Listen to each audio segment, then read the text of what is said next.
di Hotel Tunjungan di Surabaya. Alhamdulillah kami bisa menginap di sini, bisa bersama istri yang tercinta. Alhamdulillah ada wasilah ya dari salah satu perusahaan emas ya, yaitu Public Gold, yang mana saya sedang bersama dengan perusahaan ini untuk edukasi sehat finansial. Bagaimana kita memiliki tabungan yang cukup, yang baik, yang lebih baik tentunya untuk financial planning kita ke depan. Karena hari ini banyak sekali masalah, salah satu sumbernya adalah karena ekonomi dan finansial. Maka saya bersama kawan-kawan di Public Gold Indonesia di G100 Network, kami mengembangkan satu platform komunitas pemberdayaan untuk diri dan keluarga dalam rangka untuk mencapai kesejahteraan baik itu jiwa dan kemudian finansial. Maka ini penting banget teman-teman untuk bisa kita kemudian terus ya belajar, mengambil ilmu yang baik dan juga mengambil banyak pelajaran baik dari perkembangan dunia hari ini tentunya. Nah, izin satu hal yang ingin saya tanggapi ya. Satu hal yang ingin saya tanggapi pada pagi hari ini adalah bahwa beberapa hari yang lalu viral ya, teman-teman, ada seorang pendakwah yang kemudian memaki ya, melakukan penghinaan, merendahkan kehormatan orang lain di depan umum. Padahal teman-teman, dia seorang gus ya, dia seorang yang katanya berpengetahuan agama. Makanya saya sempat sampaikan di beberapa kajian saya, dan itu sebelum ya, jauh-jauh hari sebelum adanya video viral itu. Tapi demi Allah, sebenarnya sudah lama saya di dalam benak saya itu ada kegelisahan tentang sosok ini. Ya, saya sebut saja Gus Miftah ya, yang mana dia seorang yang katanya Gus, yang katanya berpengetahuan agama, tapi saya lihat cermin dari agama, yaitu akhlak itu sendiri dalam kehidupannya itu dipertanyakan dalam tanda kutip ya teman-teman. Mungkin saya tidak akan menyalahkan dan juga kemudian merasa saya lebih baik, tidak. Tapi ini sebagai pembelajaran dan namun juga tidak kemudian menjadikan hujah ya atau alasan untuk menormalisasi perkataan-perkataan yang tidak baik di lingkungan itu gitu ya. Saya tahu beliau dakwahnya di lingkungan marginal atau lingkungan yang bisa dibilang kaum-kaum yang tidak pernah sholat, omongannya nyablak ya. Terus mohon maaf ya, tunasusila, PSK, teman-teman preman, bahkan ya apa yang keluar dari mulut beliau itu ada cermin dari lingkungan di mana beliau berdakwah. Nah, itu kita apresiasi kebaikannya. Makanya kita tetap ya mengakui kebaikan beliau, dan kita juga tetap harus ya mau menerima permaafan beliau ketika beliau sudah mengakui kesalahan itu dan kemudian beliau mau menerima konsekuensinya gitu.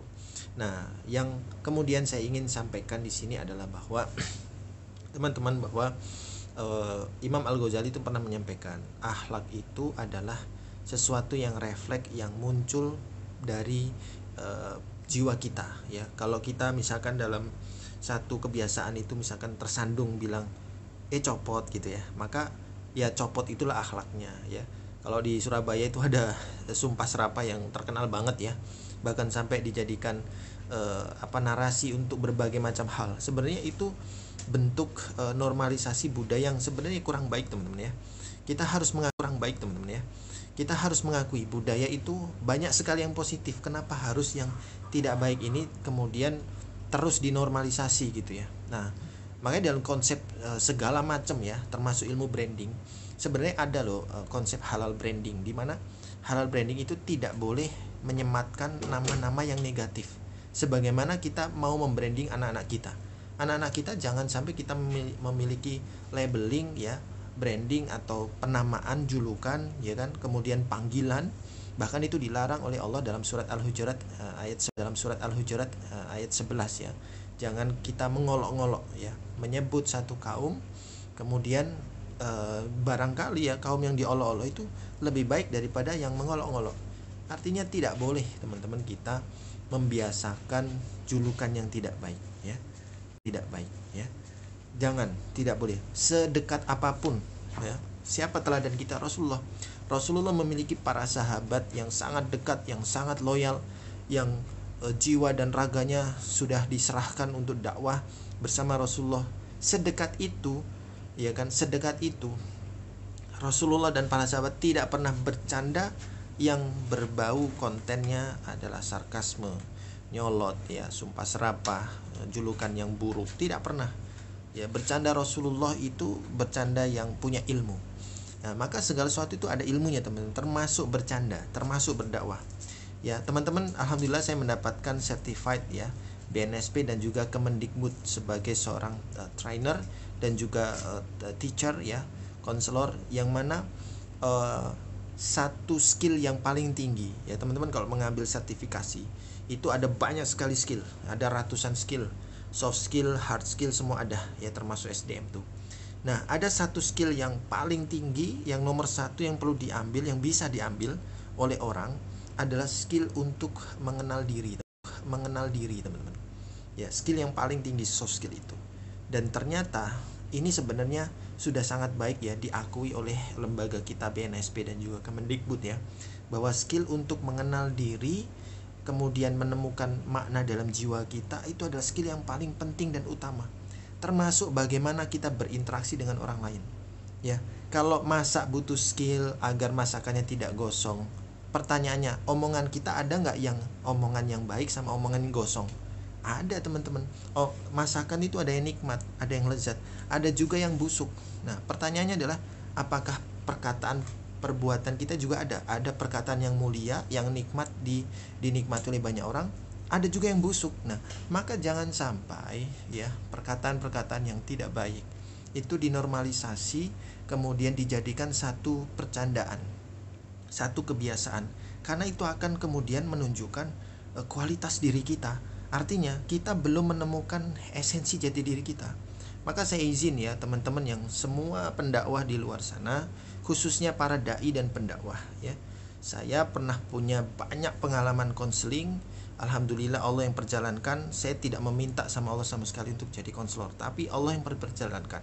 Ya, Allah yang perjalankan, dan saya menerima banyak sekali curhatan. Intinya ada banyak masalah, khususnya para public figure, ya, dai, bahkan orang yang dianggap berpengetahuan agama. Ternyata, ya, berpengetahuan agama itu tidak sama dengan beragama, teman-teman. Ya, orang yang paham pengetahuan tentang ilmu-ilmu agama belum tentu dia wujud, ya, menjadi akhlak yang menunjukkan adab dan akhlak agama. Makanya ini penting sekali bagi siapapun yang mendeklarasikan dirinya sebagai seorang intelektual, siapapun yang punya gelar S1, S2, S3, ya, sampai gelar profesor, ya, demi Allah saya izin menyampaikan, yuk kembali melihat diri kita masing-masing. Kuasailah skill yang paling tinggi, skill mengenal diri. Kalau butuh bantuan, fa'lam annahu la ilaha illallah. Sebelum itu, kalau fas'alu ala dzikri in kuntum la ta'lamun. Kalau butuh bantuan, tanya kepada yang ahli sebelum kita kebablasan lagi, ya, termasuk para dai, ya. Jangan sampai ucapan kita, ya kan, percandaan kita, bahkan apapun yang kita sampaikan sebagai contoh dalam dakwah itu kemudian merusak orang lain secara nggak langsung. Maksudnya gimana? Ya seperti yang terjadi sekarang. Itu kan maksudnya bercanda gitu, teman-teman. Maksudnya adalah untuk merenyahkan suasana. Tapi ternyata karena nggak punya ilmu bercanda, nggak punya pijakan akidah yang salim, ya, kemudian ibadahnya bisa jadi belum benar, maka akhlaknya pasti tidak benar, teman-teman. Ekspresi akhlak itu adalah buah dari ibadah yang benar, yang sahih, kemudian salimul akidah, dari akidah yang lurus. Selama ibadahnya belum benar, akidah yang lurus, akhlaknya tidak akan pernah benar. Confirm. Rumus paling pasti, teman-teman, saya sampaikan. Rumus paling pasti, ya, bukan 1 tambah 1 2, enggak. Itu rumus matematika biasa. Rumus paling pasti adalah ketika ada orang omongannya nyablak, omongannya nyakitin orang, omongannya merusak dirinya sendiri, omongannya merusak orang lain, omongannya merusak agama, omongannya merusak rumah tangga orang lain, sudah pasti orang itu ibadahnya bermasalah dan akidahnya tidak selamat. Nah, teman-teman, ya, maka akidah itu jangan dimaknai sekedar percaya Allah, percaya Rasul, ya Allah itu Tuhan, Rasulullah itu teladan kita. Tidak cukup seperti itu teman-teman. Akidah yang selamat itu tercermin sampai pada keputusan pemikiran dan bagaimana berperasaan. Ketika omongan kita melukai perasaan orang lain, itu tanda kita sedang menciderai dan mencelakai agama kita. Gitu teman-teman. Maka siapapun ya teman-teman ya, ada juga yang berpengetahuan agama, ilmunya syariah, bahkan hafalan 30 juz, ada kelakuannya merusak orang lain, kelakuannya merusak rumah tangga orang lain. Ada juga seorang psikolog, dia konseling, datang para perempuan yang bermasalah, akhirnya bukan dapat masalahnya selesai dan sembuh, bukan, malah punya luka baru, jadi korban.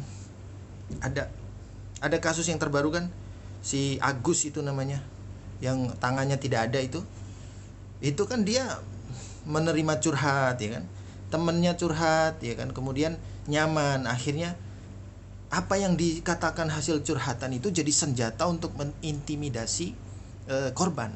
Akhirnya korban tidak bisa berkutik. Nah, teman-teman sekalian yang punya kemampuan ya berpikir intelektual yang baik, yuk gunakan intelektual kita untuk memperbaiki keadaan. Itu yang paling penting ya. Jadi saya izin mengusulkan kepada semua pihak yang merasa punya bekal intelektual yang baik ya, S1, S2, S3, yang merasa punya jabatan sosial di tempat tertentu ya. Yuk stop dulu program apapun, termasuk apa aktivitas kita, kenali diri dulu lagi. Bisa jadi kita itu masih belum kenal sama diri kita sendiri. Bisa jadi ya, skill yang paling tinggi, orang masak aja butuh skill ya kan teman-teman, nyetir butuh skill, apalagi menggambar butuh skill, membuat poster butuh skill ya, mencari cuan affiliate butuh skill. Maka mengenal diri, mengenal jiwa yang paling penting ini juga butuh skill, butuh keseriusan, dan yang paling penting lagi, yang utama, butuh guru teman-teman. Teman-teman gak akan bisa dapatkan itu dari buku, tidak akan bisa. Mau buku kalian, teman-teman, kita punya, ya gak kalian juga, saya juga ya, teman-teman punya tumpukan buku perpustakaan pribadi banyak. Selama teman-teman gak punya guru, bahaya teman-teman, bahaya sekali. Akan terjadi banyak sekali kekacauan, rusak daripada memperbaiki. Nah, teman-teman ya, jadi mohon ya, siapapun ya, teman-teman di luar sana sudah sangat baik, punya niat yang baik untuk dakwah, untuk syiar. Tapi ketika niat baik itu tidak diiringi dengan thoriqoh yang baik ya, cara yang baik, kemudian madah yang benar, yang lurus, salimul akidah, terus tidak difondasikan dari ibadah yang benar ya teman-teman, ini cepat atau lambat pasti merusak. Ilmu paling pasti itu teman-teman. Nah, jadi bagi teman-teman semuanya di luar sana ya, kita ambil pelajarannya. Yuk kepada dai, para ustadz ya, mohon jangan sekedar program yang baik saja. Ada kaidah usul fikih, ada kaidah usul fikih yang perlu kita perhatikan, yang sangat penting ya. Apa kaidah itu? Yaitu kaidah bahwa lebih baik mencegah atau menghindari kerusakan ya, daripada mengutamakan kebaikan yang sedang direncanakan ya. Itu ada kaidah fikihnya ya, bahasa Arabnya saya agak lupa nih, tapi yang jelas adalah ada kaidah di mana ketika kita merencanakan program ya, program apapun teman-teman ya, rumus utama itu sebenarnya adalah apa mudorot yang akan terjadi, apa istilahnya itu, mudorot yang terjadi ketika program ini berjalan. Kalau ada mudorot yang besar maka stop, jangan dilanjutkan. Tapi kalau ada manfaatnya yang banyak, maka kita bisa lanjutkan program itu gitu. Apa kaidah usul fikih itu yang kemudorotan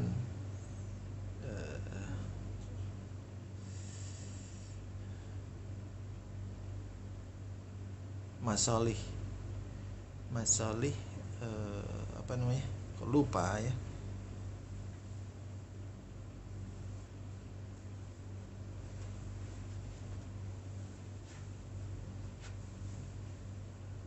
Oke, teman-teman, saya lupa.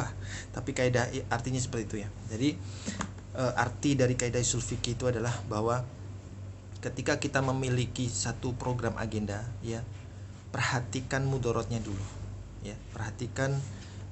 Nah ini saya baru ingat. Dar'u mafasid muqaddam ala jalbi masalih. Nah, itu kaidah usul fikih. Sebelum fikih itu diterapkan, ya, terapkan dulu usulnya. Usulnya itu adalah akar filosofisnya. Dar'u mafasid muqaddam ala jalbi masalih. Ya, bahwa menghindari kecelakaan, menghindari kerugian, menghindari mudarat itu jauh lebih penting daripada menambah atau merencanakan manfaat. Implementasikan kepada diri kita, maka menghindari dosa itu lebih utama dan pahalanya lebih besar daripada sekedar menambah amal soleh. Itu teman-teman. Jadi kalau dalam satu interaksi dakwah gitu ya, ngobrol, teman-teman harus lebih fokus kepada jangan sampai aku melakukan dosa daripada sekedar fokus untuk mencari keuntungan dari obrolan itu. Nah, maka ini penting banget disadari oleh orang-orang kita semua lah ya, agar tidak mudah kemudian terjebak ya kepada situasi yang sulit sehingga kemudian merugikan orang lain. Bahkan kita tidak akan mau ya capek-capek bercanda dengan cara berbohong. Itu nggak akan terjadi itu, karena sudah tahu kaidah ini. Ya, dar'u mafasid muqaddam ala jalbi masalih. Ya, bercandanya sebentar, tapi kebohongannya itu jadi teladan, itu viral itu. Omongan sarkasme tadi itu jadi seolah-olah normalisasi, jadi masyarakat tuh nggak apa-apa ya ngomong kayak gitu, padahal dia seorang tokoh gitu. Nah, sekarang saya izin lagi untuk menutup ya dengan segala kerendahan hati ya, semua niatnya untuk baik. Mari insyaf ya, Gus Miftah, semoga kita apresiasi beliau mundur dari jabatan belum selesai itu masalah. Silahkan diminta ridhonya. Kemudian yang lebih penting lagi nih ya, Gus Miftah kan seorang guru ya, salah satu muridnya ini salah satu influencer terbesar di Indonesia, yaitu Om Deddy nih.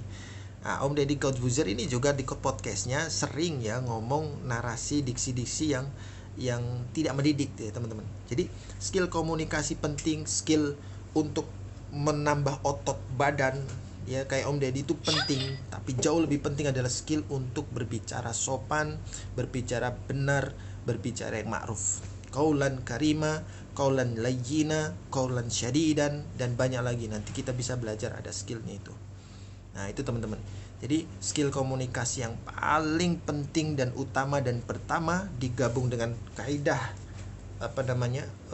usul fiqh ya, dar'u mafasid muqaddam ala jalbi masalih, yaitu jangan sampai omongan kita menyakiti orang lain. Ya kata Rumi, akhlak yang paling berfaedah adalah ketika dia bicara sangat berhati-hati agar tidak menyakiti orang lain. Nah, itulah kenapa Rasul menyampaikan bahwa akhlak salah satu pahala terbesar adalah memasukkan surur ya, kebahagiaan fi qalbi mukmin ya, di dalam hati seorang mukmin ya. Itu salah satu pahala terbesar dari amal solih ya, di antara amal solih yang lain seperti ibadah mahdoh ya. Ini ibadah ghairu mahdoh yang sosial ya teman-teman ya, yaitu pahala yang besar ditanya daripada beritikaf 10 hari di masjidku di bulan Ramadan. Nah makanya teman-teman, ibadah sosial itu penting sekali ya, penting sekali. Kenapa? Karena hablum minan nas ini perlu keridoan ya, perlu keridoan. Maksudnya gini, kita harus hati-hati agar tidak mudah mencelakai diri dan orang lain, sehingga orang lain gak ridho. Kalau orang lain gak ridho, terzolimi, doanya diijabah. Kalau doanya baik, alhamdulillah. Kalau doanya gak baik, nah itu masalah itu ya.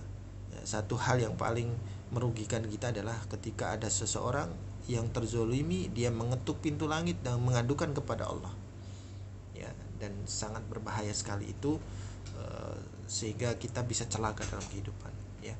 Nah ini teman-teman, jadi kalau sama orang lain saja, sebagai penutup ya, kalau sama orang lain saja kita harus hati-hati, harus tidak menyakiti hati dan perasaannya, maka keluarga kita jauh lebih berhak, ya, pasangan kita, orang tua kita, anak-anak kita jauh lebih berhak mendapatkan kebaikan kita, mendapatkan ilmu kita, manfaat kita, dan waktu kita. Mereka lah orang yang hadir, yang bermakna dalam kehidupan kita. Jangan-jangan kita keliru teman-teman, gagal fokus, ya, salah mendefinisikan makna, sehingga akhirnya kita menjadi orang yang lalai, ya. Wala takunu kalladzina nasullaha anfusahum ulaika humul fasikun. Ya, ciri khas orang lalai di sini Allah sebutkan. Jangan kamu jadi orang yang lalai kepada Allah sehingga Allah membuatkan dia lupa, ya. Orang yang lupa kepada Allah, Allah jadikan dia lupa kepada dirinya sendiri. Ulaika humul fasikun. Siapa dia? Yaitu mereka yang suka berbuat maksiat, suka dikit-dikit ngomong yang nyakitin orang lain, nyablak, ngomong sumpah serapah, normalisasi maksiat, normalisasi perkataan yang buruk. Nah, itulah orang fasik. Dan orang fasik itu sejatinya dia tidak mengenal dirinya sendiri. Nah, gitu ya teman-teman ya. Jadi yuk, sebelum melakukan banyak sekali program kebaikan di luar sana, yuk kembali kuasai skill mengenal diri. Skill yang paling tinggi, yang paling dibutuhkan hari ini. Ya, ketika skill ini tidak selesai, maka akan ada aja masalah. Ya, kekacauan pasti terjadi. Mau di rumah tangga, bahkan dirinya sendiri, dia nggak bisa memahami diri sendiri, akan kacau. Ya, bagaimana visi hidupnya, cara pikirnya, cara berkatanya, dia akan merusak. Ya.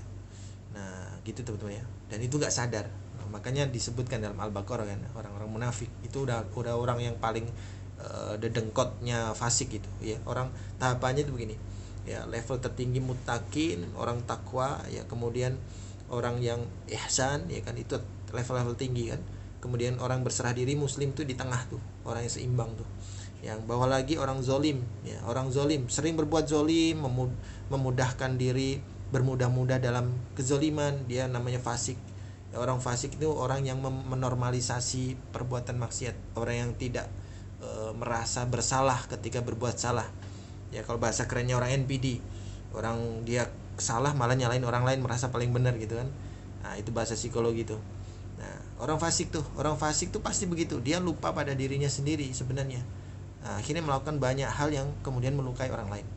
Nah, ujungnya ini orang munafik. Nah, ini adalah satu struktur. Kalau struktur lain ada orang kafir di sini. Nah, beda tuh, di beda blok. Karena beda akidah. Ini dalam satu akidah nih. Nah, ujungnya ini orang munafik, ujung paling bawah, ya. Orang munafik dia, ya, dikatakan dalam Al-Baqarah, ya, surat Al-Baqarah ayat berapa nih? Yang dikatakan dia, janganlah kamu berbuat wala tufsidu fil ardi qalu innama nahnu muslihun, ya kan? Kita berkata kepada kamu, jangan berbuat kerusakan dong di muka bumi, ya kan? Mereka bilang enggak, kita itu berbuat baik, berbuat perdamaian. Nah, ujungnya seperti Zionis tuh contohnya, kita perdamaian dan lain sebagainya, kita human right ngomong, tapi dia bantai itu manusia di Gaza. Nah, jadi munafik sama kafir ini sebenarnya tak kawan baiknya. jangan kita gitu. Nah, tapi kembali lagi kita nggak bahas tentang justifikasi itu, tidak ya. Kita cuman sedang ingin mengajak ya teman-teman semuanya, yuk kembali, jangan normalisasi perbuatan dosa, perbuatan fasik, ya, perbuatan maksiat, perkataan kotor, jangan agar kita dapat hidayah, dapat taufik. Kalau kita normalisasi menjadi fasik, maka Allah akan bikin kita lupa pada diri kita sendiri. Nah, akan pasti merusak. Nah, gitu ya teman-teman. Baik, demikian semoga Gus Miftah dan semua orang, ya, termasuk Gus Miftah, semua intelektual, ya, para dai, para ulama yang muda-muda khususnya malahan, ya, yuk kembali mawas diri, melihat kembali, sudahkah benar kaidah saya berdakwah, kaidah saya berakhlak, ya. Jangan sampai kita berpengetahuan agama tapi tidak beragama, ya, tidak beradab. Nah, makanya Prof. Alatas menyebutkan problem umat kita hari ini kenapa jatuh, karena loss of adab, ya. Ilmu mungkin tinggi tapi tidak punya adab, ya. Gelarnya mungkin banyak tapi aktivitasnya merusak, ya, merusak diri sendiri, keluarga sendiri, dan tidak mau memperbaiki, merasa paling benar. Nah, gitu. Nah, kenapa? Karena dalam hatinya ada kesombongan, fi qulubihim marad, ya. penyakit dalam dirinya. Ya, salah satunya adalah al-kibar, ya, kesombongan. Kesombongan itu adalah merusak diri dan jiwa kita. Kesombongan itu ciri khasnya adalah dia merendahkan manusia, ya, dan batorul haq, dan menolak kebenaran, ya. Dia merendahkan manusia, menghina manusia yang lain, dan menolak kebenaran. Jangan sampai, ya. Semoga kita terhindar dari sifat-sifat buruk itu, ya, dengan terus mau memperbaiki diri dengan penuh keridhaan. Kita buka, kita hilangkan ego, ya. Semoga Allah mudahkan. Baik, itu saja semua. Semoga pelajaran yang berharga untuk kita. Gus Miftah, semoga berkah perjalanannya untuk memperbaiki diri, termasuk saya juga terus harus memperbaiki diri. Gus Miftah kalau bisa ajak, ya, muridnya itu namanya Bang Dedi, agar di podcastnya juga tidak sering-sering mengutarakan kalimat-kalimat yang buruk, ya, tidak sering-sering miso, tidak sering-sering berkata subah serapa